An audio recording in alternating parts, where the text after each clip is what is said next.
யோ, நான் சமைச்சத நாய் கூட திங்காதுன்னு சொன்னீல, அங்க பாரு தின்னுப்ட்டு எவ்வளவு அழகா தூங்குதுன்னு. அடியே, நாய் தூங்கலடியே செத்து போச்சு. நாங்க சாகல ஓனரா.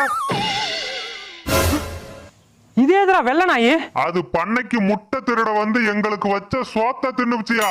அப்போ இது சொல்லிதான் முடிஞ்சு போச்சா? ஐயோ பாவம், யாரு பெத்த புள்ளையோ முட்டை திருட வந்து மூச்சு நின்னு போச்சே. அடி பாவி, அநியாயமா உன்னால ஒரு எங்க போனா